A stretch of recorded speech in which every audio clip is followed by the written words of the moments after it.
And I think we will need almost an infinite amount of compute in the years ahead. Silicon is back in Silicon Valley. For a period, it was called Software Valley, and now everybody only talks about semiconductors, right? And my view on this is that incumbents become very successful and become big. And then what happens is that when they become big, it becomes hard, for no fault of theirs, to target smaller size markets. Some of these large hyperscalers, they don't want to bet the farm on NVIDIA. Even though that's worked out very well for them, they don't want to be in the NVIDIA jail. Hi, everyone. This is the TechSurge Deep Tech Podcast presented by Celesta Capital. Each episode, we spotlight issues and voices at the intersection of emerging technologies, company building, and venture investment. I am Sriram Viswanathan, founding managing partner at Celesta Capital. If you enjoy TechSurge, now is a perfect time to hit the like and subscribe button. And while you're at it, you can leave us a review on your favorite podcast platform. If you're just discovering us, visit techsurgepodcast.com to sign up for our newsletter and check out the archive of some very interesting past episodes. At Celesta Capital, we back emerging tech companies and stay close to them long after we invest. Our team is constantly coordinating work across the portfolio, and agents increasingly support us. With the recent launch of custom agents, Notion became the collaborative AI workspace where teams and agents work side by side. Now, their new developer platform is turning that workspace into infrastructure that developers can build on. The developer platform ships with new primitives to sync any data source into Notion, build custom tools for your Notion agents, and orchestrate any agent inside the workspace. With the external agent API, we bring our own in-house agents into Notion as native participants, with their own triggers, tools, and permissions. They can track portfolio metrics and milestones, flag what needs attention, and we review and collaborate in our normal workflows. Unlike other platforms, Notion is built for teams, with shared context and permissions from day one. Learn more about Notion's developer platform today at notion.com/techsurge. That's all lowercase letters, notion.com/techsurge, to try Notion's developer platform today. And when you use our link, you're supporting our show. Our guest today is an entrepreneur who has spent the last 30 years aligning his career to every new megatrend in technology. Rajiv Khemani was one of the founding executives of security company Cavium that went public in 2007 and sold to Marvel a decade later for $6 billion. He co-founded Innovium, which built switching silicon for the cloud giants. Today, he leads low-power compute company Valora AI and is also co-founder and executive chairman of Upscale AI, a networking company that has raised $500 million in under a year from prominent financial and strategic investors. We discuss how Rajiv identifies the choke point in each technology wave, why a semiconductor startup now requires 10 times the capital it did even a few years ago, and the hardest calls to make as a founder, including knowing when to walk away. His insights are valuable to any young entrepreneur or investor operating in this incredibly fast-moving space today. Welcome, Rajiv. Nice to have you here on this podcast. Thank you, Sriram. It's a pleasure to join you today. So let's start with your entrepreneurial journey. So this is an interesting area to sort of delve into, because I think in every one of the companies that you've gotten involved in, they have almost always preceded by a big industry trend. In the case of NetBoost, it was the time when networking and enterprise networking became a big deal. Then Cisco was really pushing that very hard. And then comes the cloud and the likes of Juniper and Arista. Maybe Arista was much later, but Juniper and the guys that were really pushing cloud infrastructure were really sort of running into the same sort of networking issues. And then, of course, subsequently, when you started Innovium and the other companies that we'll talk about in the AI wave, there's lots of AI trends. And the thing that strikes me is that you have been able to identify the constraint that exists in each of these mega trends. So talk about that. How do you come up with, it's almost like theory of constraints, finding what is that little hard problem to solve, even though the trend is very large. you managed to hone in on that. So talk about that. Yeah. And you get better at this with time, certainly, right? And so, and especially as you look backward, you see the learnings that happen, right? So I'll give you a few examples on how this happened. So at Cavium, as an example, we had some, in all of these stories, by the way, that there are amazing people on the team that work with you, right? And that it's always a team effort rather than an individual. But we had, a team that built security acceleration that was actually 20x better than the next best option. And in the early days, we said, look, the world doesn't need SSL as much. You typically go and encrypt your credit card only when you're buying something. For the rest of the pages, you really don't need to encrypt it, right? And so normally most people would say, yeah, that's true. And when we came up with this 20x, there was initially this fear that companies have that the TAM is going to shrink because you need very few chips to do it. But in the computer industry, time and again, we've found that that's not true. People tend to use up the technology that becomes available, the speed that becomes available.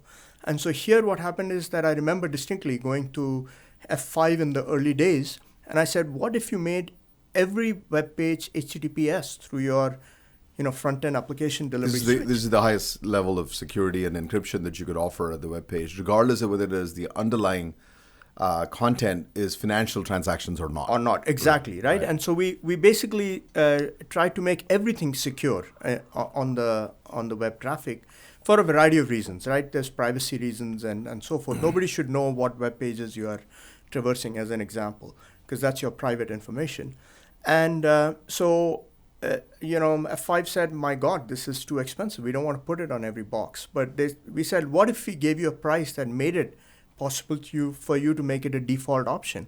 And we had a number of discussions, and they said, okay, if you give us a better price, we'll put it on a larger number. Who's this? This is F5 Networks. F5 Networks, right. A leading provider in the internet, and even today a leading company in this space, providing application delivery, sitting in front of the web pages and web servers. And we changed the world from being a few percentage of SSL traffic to now 90+% being. And so the thing is that in order to do that, what you do need to do is you need to experiment. You need to know, you need to try, and then things happen. More recently, in the AI wave, for example. Actually, before you go to the AI wave, let's just linger on this SSL encryption phase. So again, going back to the big industry waves that happened. So the compute wave, as you said, you sort of missed that, even though you were part of Intel at that time as part of NetBoost and everything else. That compute wave was on a tear with Intel and AMD. Yeah. And then comes Cisco in that same period in the networking space, and they were actually working quite a bit on security and the whole iOS strategy that Cisco had a lot of things related to security, and they didn't really take advantage of it. And then comes Cavium and F5 and others. Yeah. So in a way, in that period, you still saw incumbents sort of slipping, and some of these new innovative startups. There was something unique about those startups that were able to do. Talk about why is it that the big guys missed it? Because you had RSA, you had other players in that period, and they all missed what you built during the Cavium days. Yeah. I think the reason they missed it is that incumbents, in my view on this, is that incumbents become very successful and become big. And then what happens is that when they become big, it becomes hard, for no fault of theirs, to target smaller size markets. And typically, or markets that are emerging and small. And that's where I think startups have an opportunity. And incumbents, frankly, in many cases are okay with that because they have the opportunity to acquire those companies. Right, as happened in the case of Cavium, which got acquired by Marvell. Right? And so I think that the interesting opportunity for startups is to, have a perspective on what could happen and why it could happen and start down the path. But at the end of the day, you have to be honest with yourself, right? And you have to be able to adapt and pivot along the way, which is very critical. So, and that's what we did as an example, so many examples of how we did it. But the idea is that you ought to have a perspective that a big incumbent really won't jump on. You have to assemble the team and the capital to make it happen. And then you go down that path, but along the way, be flexible to adapt. Yeah, I think identifying the market, you almost have to pick a market which at start, almost paradoxically, shouldn't be too big. Because if it is, then the big guys are going to focus on it. Yeah. It has to be niche enough that you can actually establish your beachhead and and expand into it. And then at the right point in time, the big guys, as in the case of Cisco or Marvell and others, they jump in, and it turns out to be a great outcome. Just in terms of numbers, Cavium at the time when you took it public, just for full disclosure, you were the chief business officer, Chief operating officer. Operating officer, one of the early employees. You took it public. At the time when you took it public, the company was north of $100 million in revenues? Actually, when we took it public, believe it or not, it was less than 100. It was growing very fast. So some people told us maybe we were doing an IPO too soon. But we were less than $100 million run rate. Yeah. But we were trading at, at that time, 20, 30x of revenues. Yeah. But what Cavium uniquely had was a very broad set of design wins across a bunch of secular high growth areas. And we had visibility because these design wins had a long life cycle, Right. had And a lot of revenue and stickiness. growth visibility. A lot of stickiness in that revenue because once you're designed in, Yeah. it's very difficult for you to be designed out. So that happened in was it 2006, 7? Yeah. And you took it public, and the stock ran up quite a bit, almost over $6-7 billion, right? That time? Eventually got to $6+ billion, but along the way, as you know, we were not immune to the 2008 financial crisis, so Right. we went down during that Yeah. period as well. And then Marvell acquires it. Marvell acquires, yeah. So Marvell acquired it for just product enhancement, roadmap enhancement at that point in time. They were not in the security business.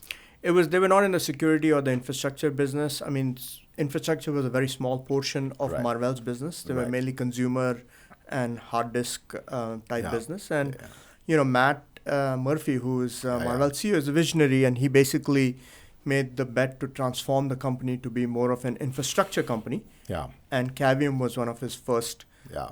bets in that area. So now fast forward, and then comes before the true AI wave. Even you're still sticking around in the whole networking, switching, routing space because you end up starting another company at that time. Innovium, which was much later, but talk about Innovium and what the opportunity was at that point. Yeah. So, I mean, the Innovium story was actually, again, very simple story, which is that, as we were moving into the cloud wave, it became very obvious to us that the first generation of cloud was really built by semiconductor components that were really not designed for the cloud. They were designed for enterprise or for telco or other applications. And that, by the way, applies to not just chips, but software and systems and everything, right? And so the cloud companies use this to create, and they put it in a warehouse, data center, and a cloud. But it became clear that the requirements for this use case were different than the requirements for enterprise or for telco. You didn't need as many features. The scale was very different. The uptime requirements were very different. Frankly, what's interesting is telco had very high uptime requirements, but the cloud could tolerate for each individual server to have lower uptime because they could replace it and build a redundant system. So the requirements were very different for cloud, and we wanted to build a purpose-built product for that.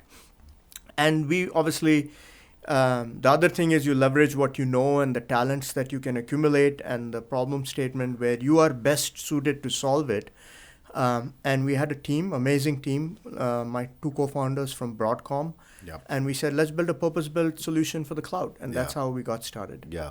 But, at that time, there was another big industry wave that was happening because, prior to the whole cloud explosion, when the hyperscalers ended up becoming, some of the largest OEM or white box customers, you only had to go through Dell, HP, IBM, and others to actually bring in either networking or server-related products. But now you had Facebook and Amazon and Google and others. Yeah. So how much of the market dynamics really played in your thinking of targeting a switching routing solution? Because now you had a plethora of customers.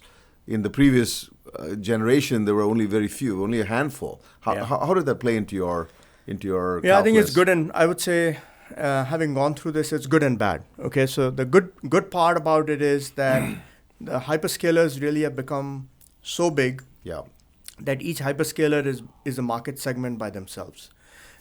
So if you have the right connections, you can talk to them, you can get a lot of clarity on the product requirements. And if you execute, you can actually ramp up your revenues much faster. Yeah. Okay, so that's the good part about it. I mean, in this case, you were really not really selling into the Dells or the HPs of the world. You were going directly into the Amazons of the world. Yes. And they were speccing what the product was going to be. And you may have had another customer like an HP, but you started paying more attention to the end user, which happens to be the hyperscalers. Yeah. And they were dictating product requirements much more than the traditional OEMs. Yes. So that's absolutely right? And so that's a good part about it. It's amazing and that's wonderful.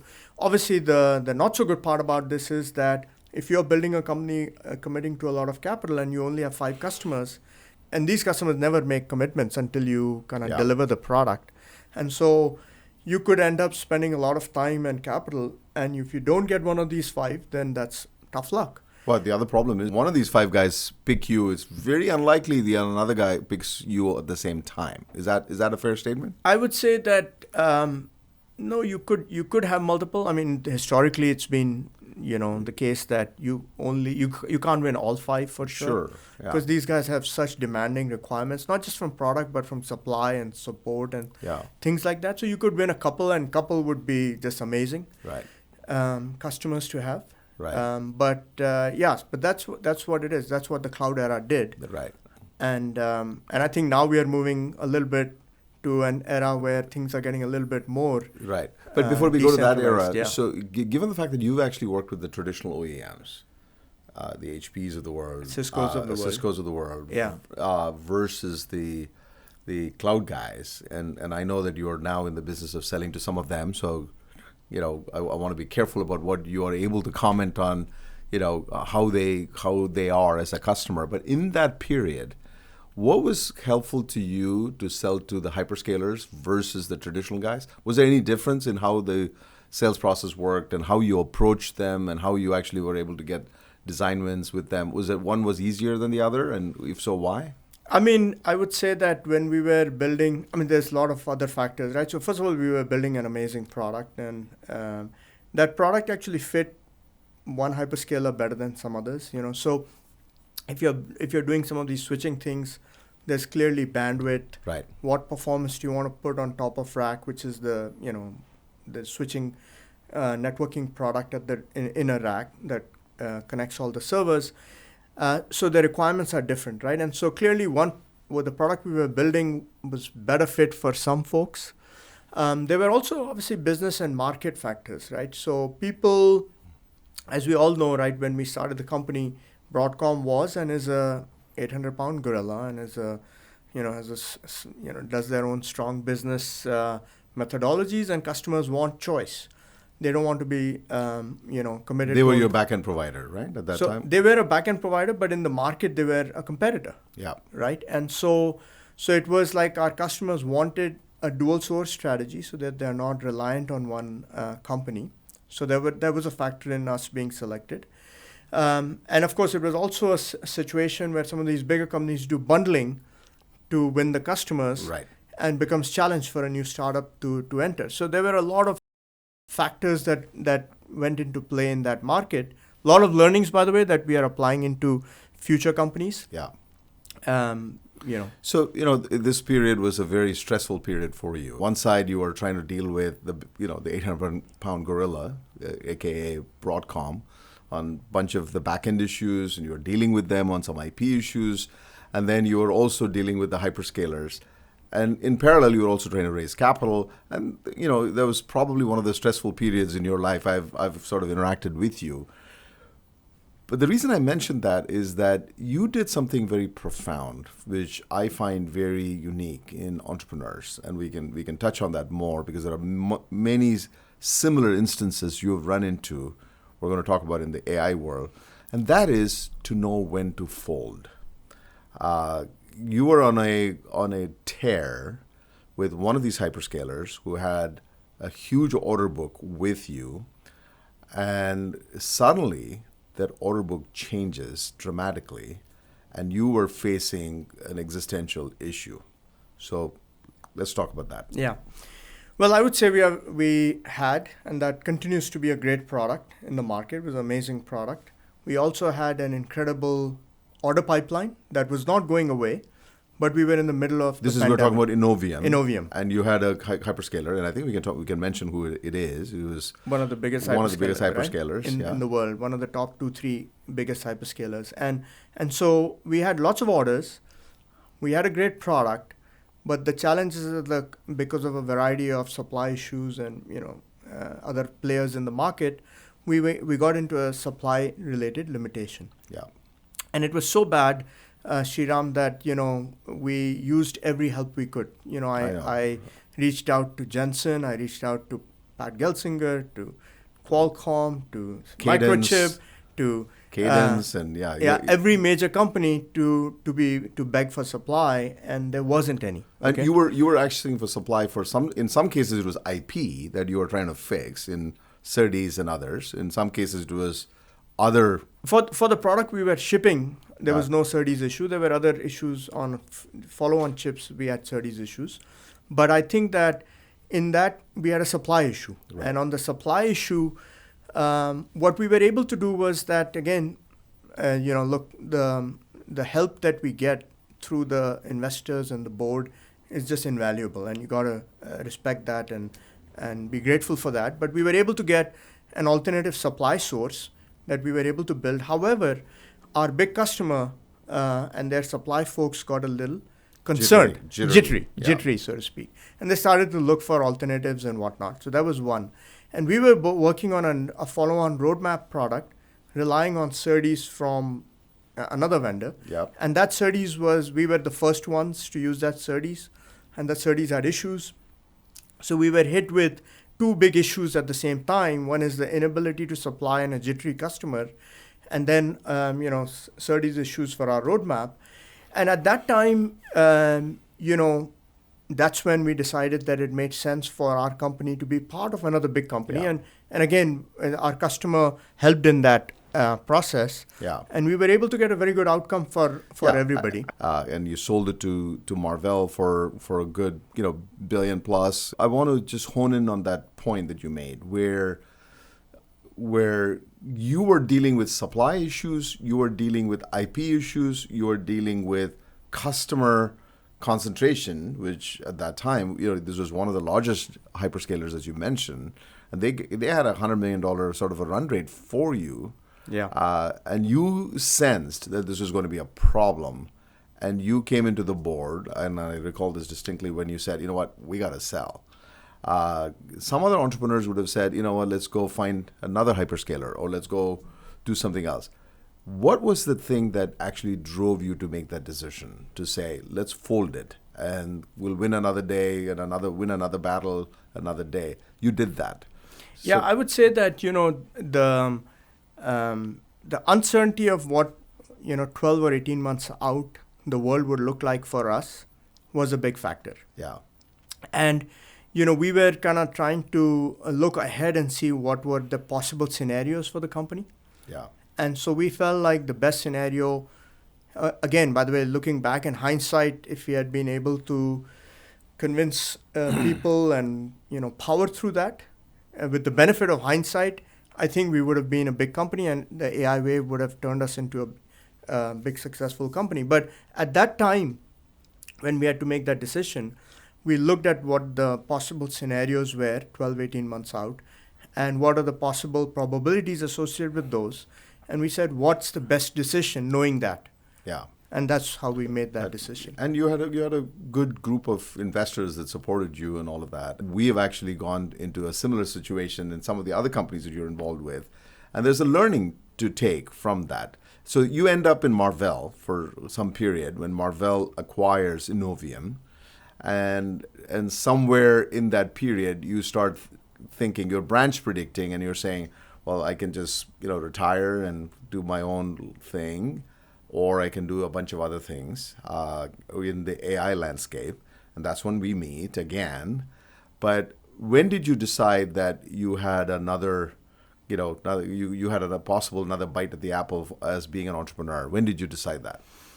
I had decided that I was going to spend at least 1 or 2 or few years after that helping other entrepreneurs. It was incredible learning, which I benefit from every day today.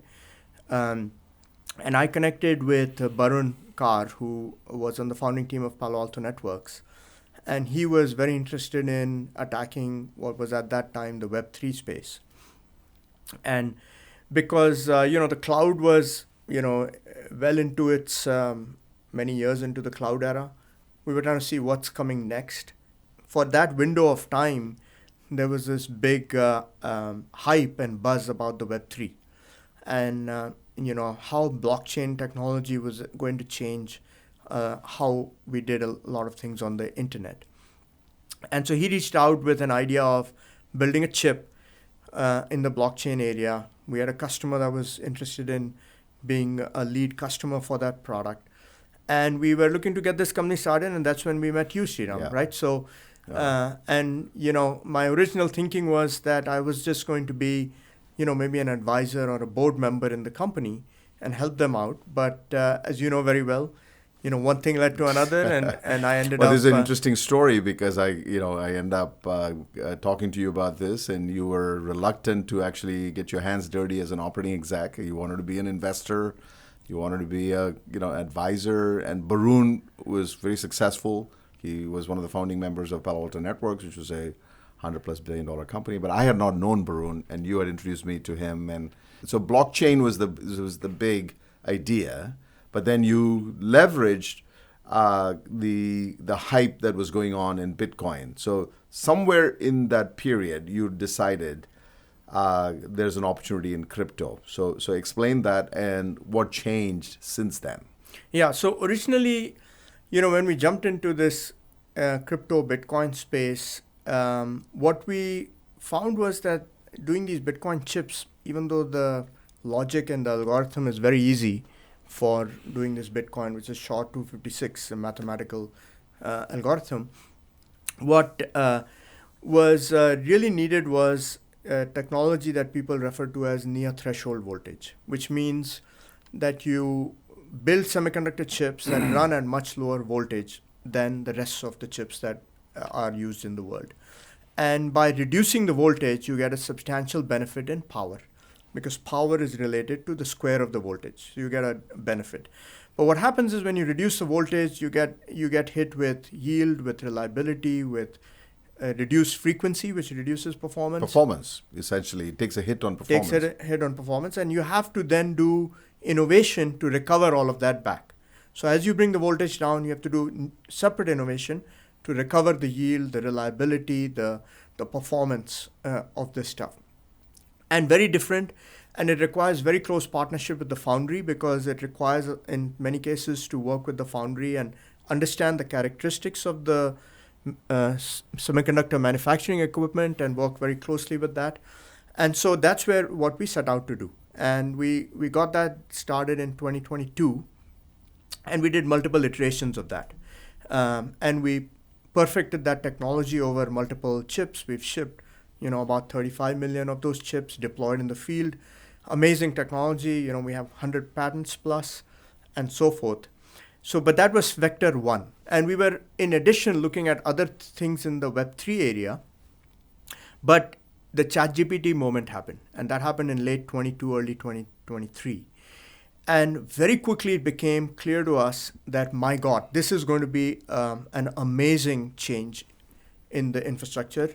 And it became very obvious. Several months later, people started talking about it being bigger than the internet or the cloud era. And we said, where is it that we can make an impact? And where is it that our team has the talent? Where is it that we can build a perspective given what we know of the industry? And that's when we started into moving into the AI, with security being the first area we focused on. Yeah. Actually, before we talk about that, so just to get our audience, grounded on the companies that we're talking about, obviously we discussed Cavium, which is in the switching, routing space, in the networking security space. And then we talked about Innovium, which was really more Ethernet switching for, again, the cloud era. And then you got into Autodyne, which is now called Velora. And that was more in the space of blockchain. And you looked at Bitcoin and really drove power to be lower and be able to do pretty significant amount of crypto mining infrastructure. And out of that came the understanding of the value of low power and security. But before we talk about companies that resulted out of that wave, in the Bitcoin space, linger on the Bitcoin space, where do you think the Bitcoin space is today? Because one of the key value propositions you had was built in America for this new infrastructure, which up until then was still dependent on China. So how much has that changed?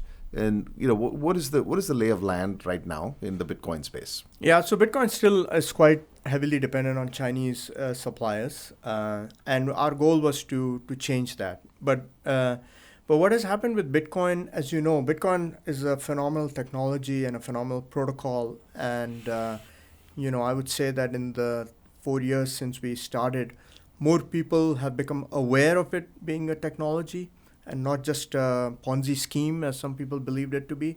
And they recognize the technological marvel of it being totally decentralized. There's no bank that controls Bitcoin. It's completely decentralized. And the compute provides the capability for adding new transactions in a very decentralized fashion. So that's like the other interesting thing is that since its inception, which was about 10, 15 years ago, it has not been hacked. So it's been very secure. It's proven to be extremely secure. So it's an amazing technology. Now, having said that, the predictions of Bitcoin price were a lot higher than where it is today.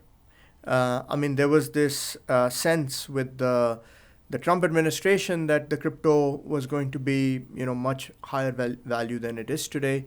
There was going to be a strong push by the U.S. government to get, crypto hardware being built in the U.S.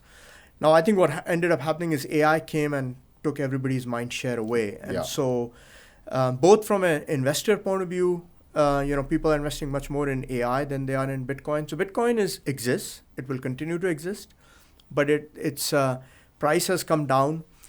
Bitcoin uses energy to secure the network that it has and the protocol it has.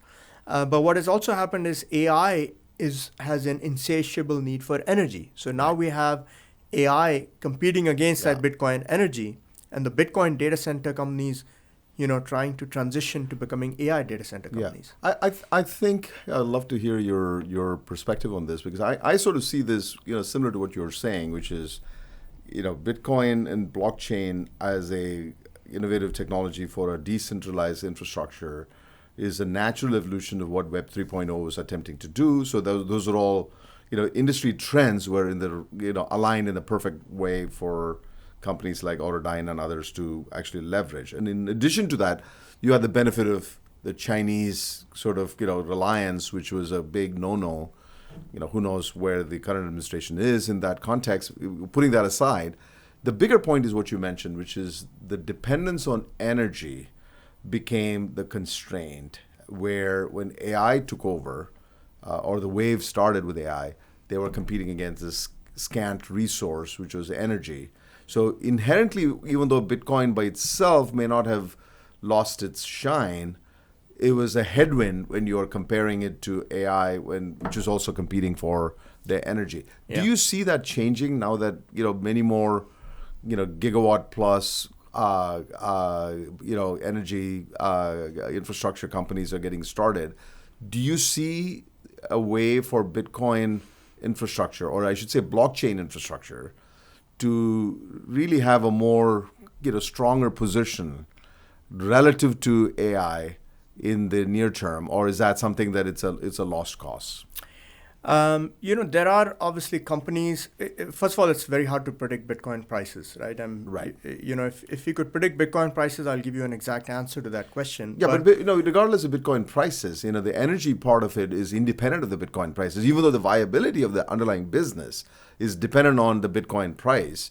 The cost per kilowatt of energy that I'm going to use, that is independent of the Bitcoin price. No, so the way I'm looking at it is the following, which is that both Bitcoin and AI take energy and convert it to some economic value. Right. Okay, both of them do that. Okay. And what is happening is that today, at this point in time, given Bitcoin's price and so forth, if I have the ability at any given point in time to pick A or B, today AI gives me a better return on that energy. Okay. If I look forward into the future, let's say Bitcoin does very well, AI gets commoditized, there could be conceivably a period in the future where Bitcoin then becomes more attractive again. Right. And where you take that unit of energy and put it into Bitcoin. Now, in the case of AI, it may not be as simple to dial it down. Bitcoin, you can dial it up and down, instantaneously. AI, you can't dial it up and down instantaneously because people are dependent on that AI, right? But on the margin, if Bitcoin prices go up, there could be a better economic return on Bitcoin mining. Okay, but that's Bitcoin. Let's talk about blockchain. Separately than Bitcoin.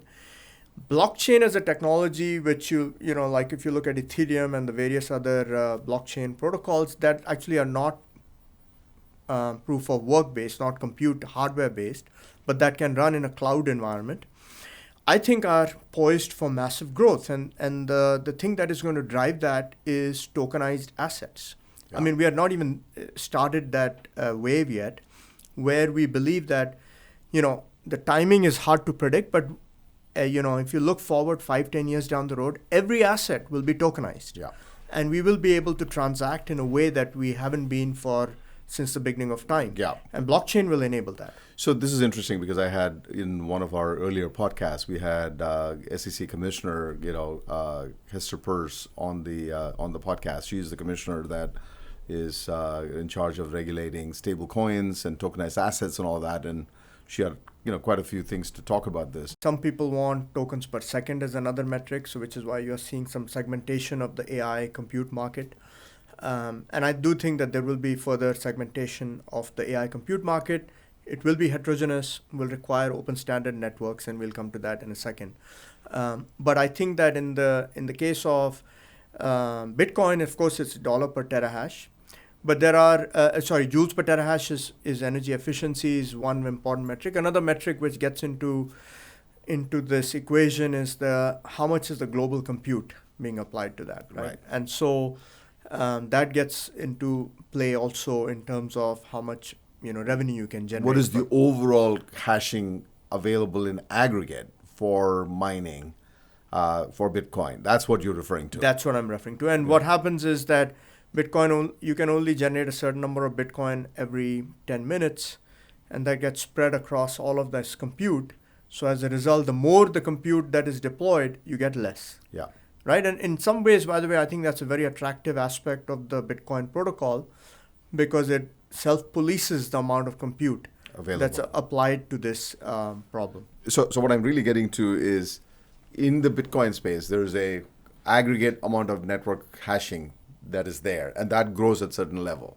But in the AI space, there's no such thing. You can throw as much compute as possible. There doesn't seem to be a compute constraint, and there's just an unbounded appetite for more compute. So is that the right way to think about it? And can you comment on that? It is. I think that in AI, we're just starting. Right, we are in the early days, and we know that people talk about agentic AI, which will be a huge driver of more and more tokens. Because, today what happens is tokens are, used or generated when we type a prompt, and humans can only do it, as fast as you can type. But these agents can be up 24/7, doing things, and that will be a massive source of the need for tokens, and I think we will need almost an infinite amount of compute in the years ahead. At Celesta Capital, we back emerging tech companies and stay close to them long after we invest. Our team is constantly coordinating work across the portfolio, and agents increasingly support us. With the recent launch of custom agents, Notion became the collaborative AI workspace where teams and agents work side by side. Now, their new developer platform is turning that workspace into infrastructure that developers can build on. The developer platform ships with new primitives to sync any data source into Notion, build custom tools for your Notion agents, and orchestrate any agent inside the workspace. With the external agent API, we bring our own in-house agents into Notion as native participants, with their own triggers, tools, and permissions. They can track portfolio metrics and milestones, flag what needs attention, and we review and collaborate in our normal workflows. Unlike other platforms, Notion is built for teams, with shared context and permissions from day one. Learn more about Notion's developer platform today at notion.com/TechSurge. That's all lowercase letters, notion.com/TechSurge, to try Notion's developer platform today. And when you use our link, you're supporting our show. The four biggest cloud companies have committed to more than $700 billion of capital spending in 2026, up roughly 77% in a single year. Most of it buys accelerators, but every accelerator is only as good as the network that feeds it, and that layer has become a market of its own. Del Oro expects AI back-end network switching to blow past $100 billion in cumulative sales by 2030, and calls scale-up networking possibly the largest new market the chip industry has ever seen. Today, the dominant fabrics are proprietary, but support for open-source alternatives is building quickly. UA-Link published its first spec last April. Ultra Ethernet followed in June, and in October, 12 companies, AMD, Broadcom, Cisco, Meta, Microsoft, and NVIDIA among them, launched an effort called ISUN to push Ethernet into scale-up. 175 companies have joined since. While promising, this wave seems to be very much in the early stages. So let's talk about the AI data center, because this is the next big wave of infrastructure build-out. And as a consequence, there are lots of companies that are trying to solve the compute problem, they're trying to solve the energy problem, and they're also trying to solve the networking problem. And you've actually, you're leading a company that got spun out of Velora, which is called Upscale. And you had a particular problem statement that you were going to go solve, which is in the scale-up architecture. So define what the scale-up is and what is the problem statement that you're trying to solve. Yeah. So what has happened is that we are in this world of AI where AI gets trained on the world's entire data, the entire data that's in the internet, right? And we all know that that's a lot of data. It's hard to fit this data on one chip. So these models that try to get trained on all this data are big. We're talking trillion parameters or multiple trillions of parameters. And it's very hard to fit it on one chip. But in order to really make a very large computer, you need many of these chips connected to each other in a network, all operating as one giant computer, operating on a very large model. Okay, so that's the basic problem that we're trying to solve. And these models then give you the answers to the prompts that you ask. So scale up is a technology that connects multiple GPUs or AI accelerator chips together into one domain. And that domain could be one rack. People are trying to make it go to multiple racks and get to larger and larger scale. NVIDIA, for example, has an NVL72 where 72 chips are connected to each other through a switching network inside the rack through a switch that they refer to as NV switch, and that's the scale-up domain. Yeah. So your premise here is actually twofold. One, you're obviously betting on the fact that NVIDIA is not like winner takes all. NVIDIA is not going to be the only GPU provider or a rack provider, and there are going to be multiple participants in the industry providing compute. That's first premise. And the second premise is, somebody else who's building a rack is going to need a networking connectivity solution, and you're betting that that's going to be an open sort of architecture versus some proprietary, each vendor is not going to build their own networking stack, and you're going to build a standardized product and standardized, capability for connecting. And those are the two premises that you're making. Yeah. Correct? I mean, if you look at the general purpose compute world, right, and if you look back in time in the general purpose compute world, there were different types of networks, right? Ethernet was not the dominant always. There was ATM, there was fiber channel, there was token ring. X.25. So there were a lot of different networks. But what happened is that the world converged on Ethernet as a single standard. So when you build a cloud data center, you don't think about, for me to deploy Intel or AMD or ARM, I need a very specific network for that. You just build a network and you can go and plug in compute into that network and you can grow over time, okay? We think the aha moment was that we think that the AI world will look similar. And the idea is that, NVIDIA does products that are amazing products. And by the way, they are a good partner and investor in our company, but so they do amazing products of certain types. They are the king when it comes to training. They do certain types of inference very well. So NVIDIA builds certain types of AI chips, and they are the best in the world for that, training and certain types of inference. But we do know that there is room in the world for chips that are purpose-built for specific applications. So the hyperscalers are building their own chips. There are a variety of companies building chips in this era.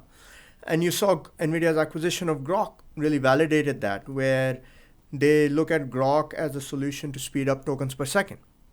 And so we think that the world is going to be heterogeneous AI compute, and to have like a common scale-up network is of benefit to everybody. Yeah.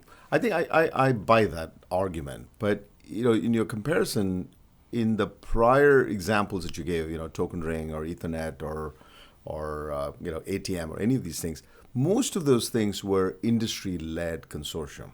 This is probably the first time a compute provider builds its own networking architecture in the form of NVL72 and defines that as the main stay of networking.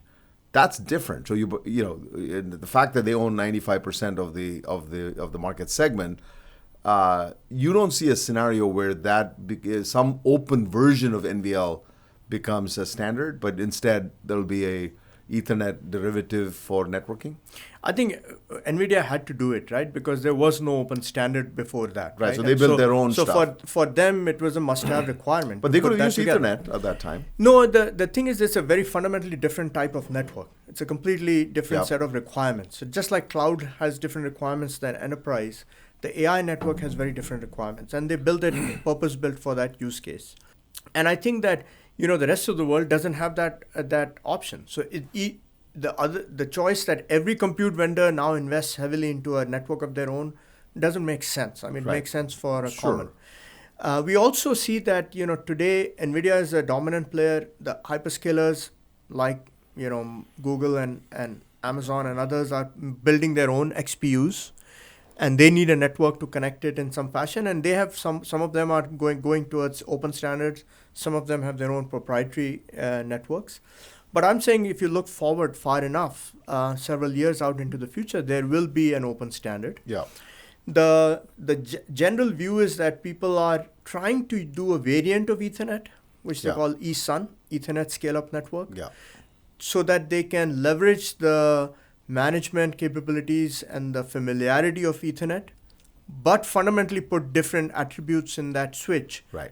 To make it interesting for AI networking. So just to define this, scale-up architectures is really about connecting within the rack the different compute subsystems that exist. People are trying to go outside the rack also. And so the scale out is outside the rack into multiple racks. Yeah. Is there a reason why these two network architectures have to be different?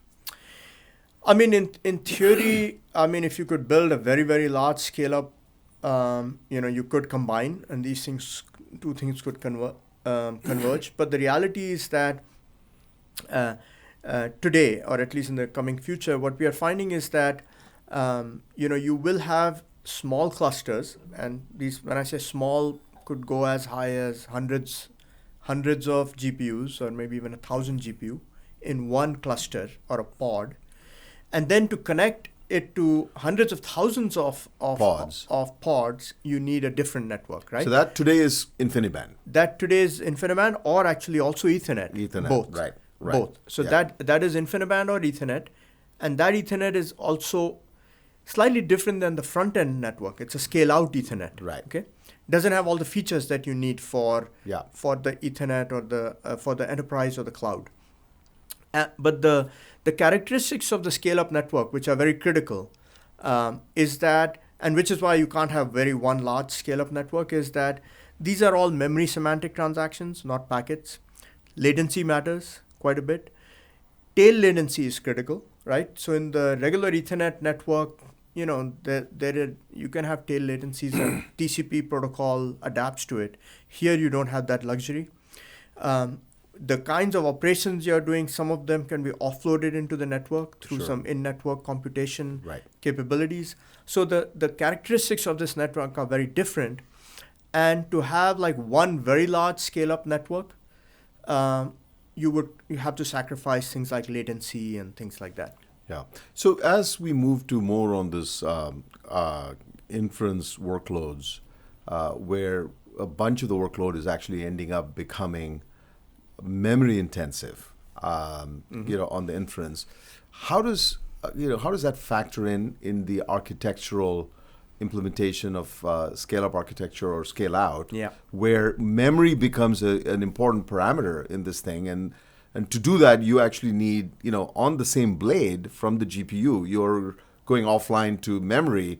And you don't really need to be thinking about the networking infrastructure. Is that the right way to think about it? No, I think today what people do is they try to put as much memory as they can on one XPU or GPU, right? And they use, or at least close to it. They use HBMs or they use DDR memory, which is DRAM memory, and they put as much as they can within one chip. Right. But that's not enough. Right. And so what you do is today what you do is you shard it, or you spread that across lots of chips. Okay?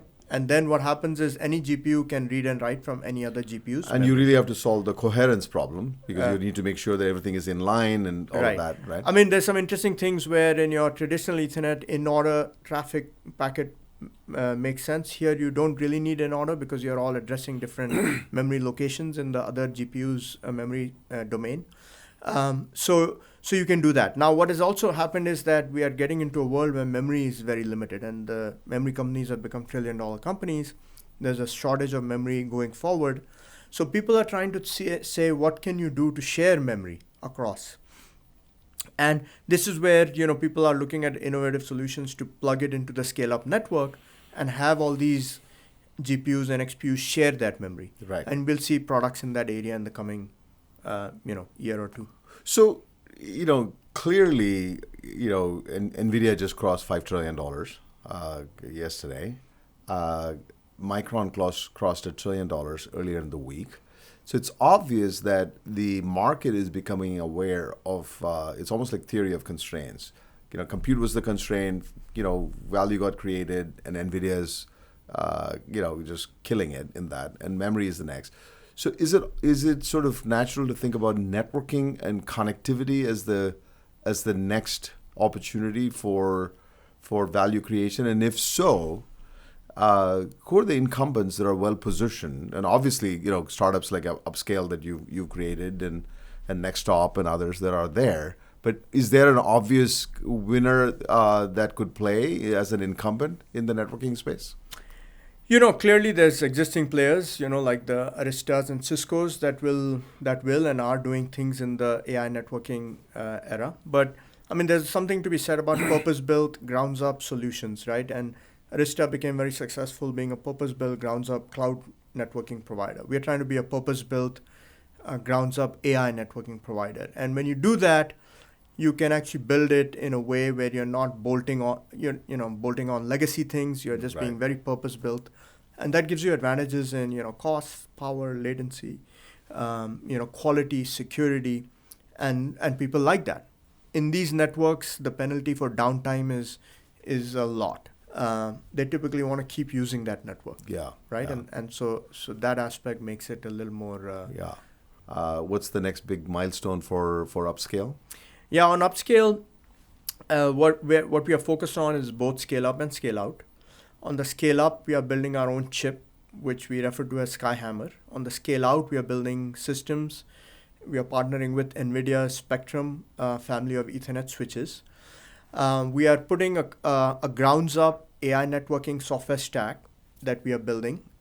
We are actually partnering with optics companies. So we are really building this as a full stack AI networking company where we could go to a neo cloud and say, we'll build you your entire network. We are going to be releasing products in both of these areas and announcing them, later this year. And then we are working very closely with a few hyperscalers on the scale up switching, where they are interested in using our scale up networking with their AI XPUs. So we expect to bring that to market sometime in the next year and get that deployed. That's fantastic. So it almost feels quaint to think about the times when people raised $10-20 million as the first round, but you went and raised close to $500 million in a matter of less than 9 months. Does it make you pause and ask yourself, or what's going on? It's like has the industry changed pretty dramatically, or do you think this is just a period when a lot of capital is available in this place and it might reverse to the mean at some point in time? I think my view is that the AI infrastructure, as we just spoke about earlier, is a massive opportunity. It's an opportunity that's 10x or 100x of the previous opportunities that we had, right? And so capital flows into opportunities, I think, where the markets can be very, very big. And I think this is an opportunity where you can drive a lot of revenue and you can drive a lot of value. And so people are willing to bet on this infrastructure. But the thing that worries me is that when you have 3 large companies likely to go to the market raising probably close to $300-400 billion, I'm talking about SpaceX, OpenAI, Anthropic, and a few others. Mm-hmm. Do you worry that there's this giant sucking sound of capital both in private markets and in public markets that's going into few of these companies, and there's not that much free capital that's going to be available? I mean, at some point, the music is going to stop. Does that feature in your calculus of how much capital is needed for companies like Upscale and Valora and others? And yeah, I think like I said, it's nobody has a crystal ball, and we could have blips along the way, whether it's 6 months out or 2 years out, hard to tell. But I think what is for sure, the thing that we know for sure is that the infrastructure that we are deploying collectively is being used, right? In the internet bubble, that was not the case. People were putting network bandwidths 10x, 100x of what was needed. And so when people came to the realization that bandwidth that they've, the fiber that they've laid out and the bandwidths that they've deployed is not really needed, that was kind of one of the reasons why the bubble burst. Yeah. Okay? In the AI era, thus far, we know that the need for tokens is massive. Right. So clearly we could have some breakthroughs in software that would reduce that. I think that could be a reason for people to pause investments or infrastructure. But I think that even if that happens, by the way, that will drive a much faster adoption of AI because your tokens per dollar will drop dramatically. Sure. Through these but things. But my question is a little different because you take your own example of Cavium. In Cavium, when it was private before it went public, how much was the aggregate capital that was raised? Very low, right? Exactly, Yeah, right? Double-digit millions. Double-digit millions, yeah. And you delivered, 100+ million after you went public also. You delivered, significant amount of top line growth, and you were profitable, and you had a great exit. I'm just trying to understand what has changed that has necessitated these startups, Upscale, NextHop, and a variety of others, raising $300, $400, $500 million in private capital. Is the market opportunity for you to be able to deliver $100, $200 million, way bigger now? It is. Or is the time to revenue No, going I to think be there are a shortened? few factors, right? So first is that when we were at Cavium, or in those days Mellanox, NetLogic, those were the companies that were peer companies of ours in the public markets. Yeah. Mellanox, by the way, is the one that, arguably made NVIDIA where they are Super today. successful, yes. But the peer group that we had in the period that we were in the market, we were all trading in single-digit billion valuations. Right. Okay. With lots of customers and whatnot. And the reason for that was that the markets we were going after at that time were not that big, enterprise telco markets. Cloud made it bigger.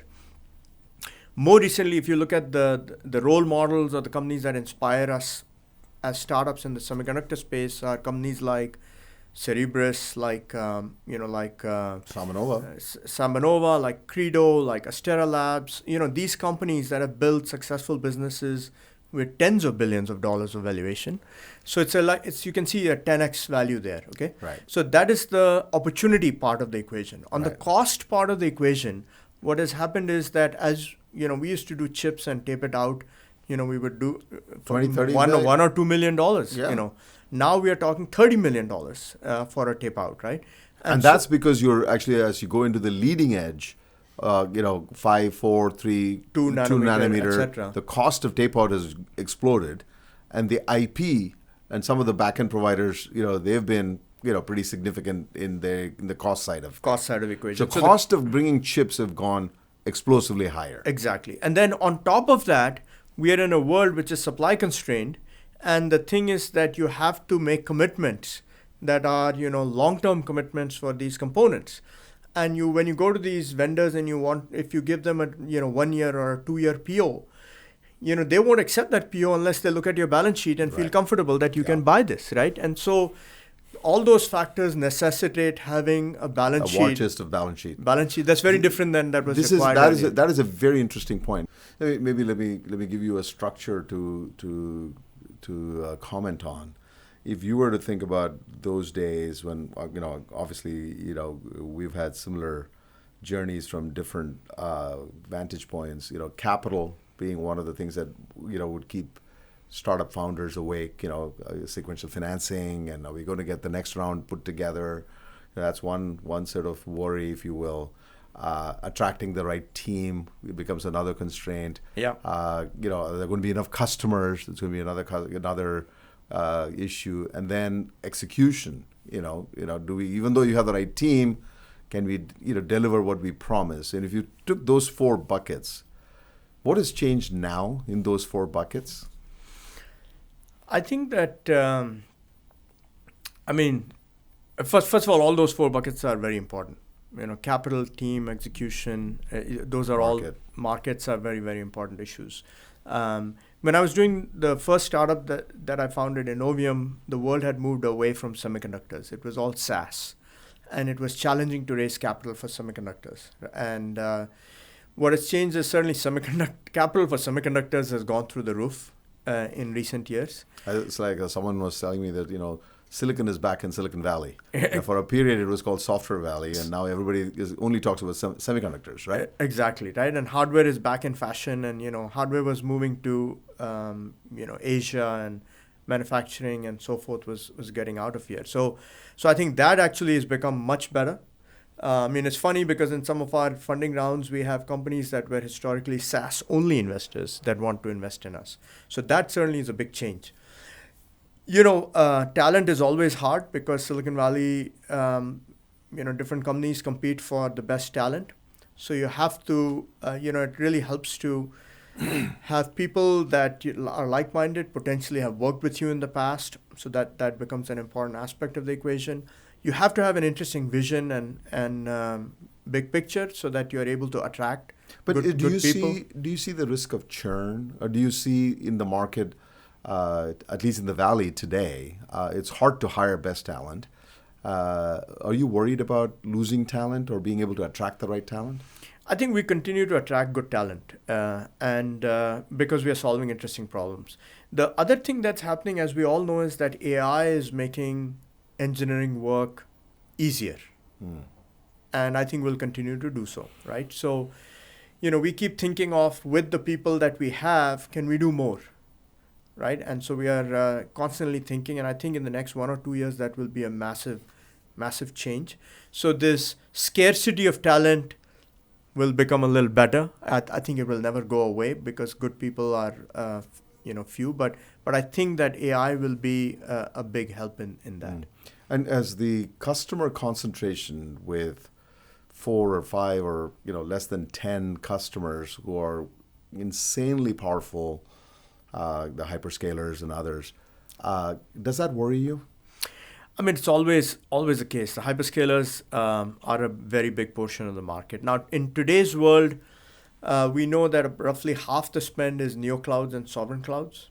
Hyperscalers used to be like 90%. Now they're probably closer to 50-60% because of these neoclouds and sovereign clouds. Although what we are finding that in today's world, some of the frontier labs are sucking up all of that capacity as well. So there is some level of concentration. Yeah. Even right now. I think it would be better if it was much more distributed and decentralized for companies like us. But you have to adjust to the way the world is. I mean, in that context, I think one of the criticisms that a lot of people on Wall Street would say is that there's a lot of cyclical dealings that are going on. OpenAI, buys NVIDIA stuff. NVIDIA gives them cash and this, at some level, it feels like, investment, capital dollars get construed as revenues and so on and so forth. Does that worry you? I don't think so. I mean, I think we are still at a point where that infrastructure is being used, right? The fear would be if that infrastructure that is being deployed using these models that you talk about is not used, then it's a big red flag. Yeah. Okay. But today we are at a point where this infrastructure is being consumed. Right. Yeah. Well, Rajiv, this is just such an enriching conversation. I'm really very pleased with all the things that you're involved in, and one of the things that you do is you're big into vipassana and meditation, and you have found a right balance of actually being on the cutting edge on a lot of these technologies while keeping your sanity about it, and there's a certain stillness about you. I mean, can you elaborate? And is there a magic to the Rajiv formula of being able to do multiple of these companies and have a semblance of sanity around you? Yeah, I think the magic formula is I think the single biggest magic formula is the team. And basically working with people who are your partners in these journeys, right? And so it's not like I'm doing it. We as a team are making these things happen. And we are putting our collective, brain power to identifying problems, solving problems, creating innovation.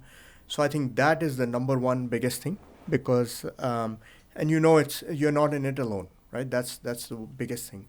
The second biggest thing is that, what I've found is that when you run into these problems, and if you can, think somewhat clearly without getting too excited or depressed, that you are able to figure out some solution. Yeah. And you can think more creatively and more innovatively, right? That's where your meditation comes into play. And how then, often do you do it? I do it every day in the evening. And I think that's why, when you ask me what keeps me awake at night, nothing really, because I sleep well.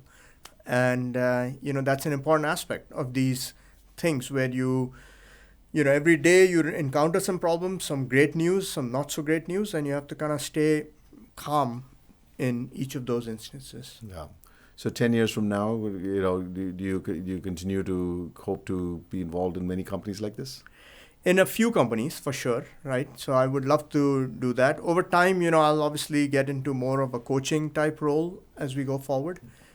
Because we, as we develop more and more people within these companies, but certainly will be involved in tech in some fashion. Fantastic. Thank you for this friendship and journey, and kudos to all the great things that you've done. Thanks, Rajiv. Thanks you for being on it. In every technology wave, the value accretes at the bottleneck, and that bottleneck is forever moving. For the first years of the AI boom, the constraint was the GPU. This spring, it was memory. Micron crossed $1 trillion market cap in May, with its high bandwidth memory sold out for the year. The network is shaping up as the next fight, with the industry's biggest names now writing open standards for it. And underneath everything sits power delivery.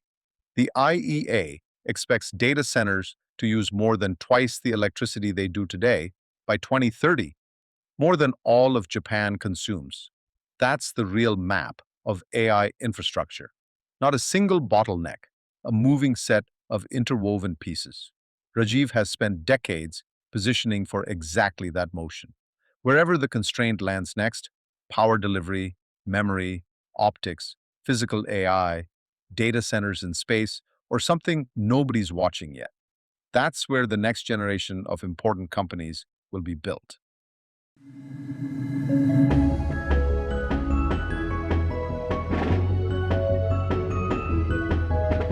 Thank you for tuning in to the TechSurge podcast from Celesta Capital. If you enjoy this episode, feel free to share it, subscribe, or leave us a review on your favorite podcast platform. We'll be back every 2 weeks with more insights and discussions of all things deep tech.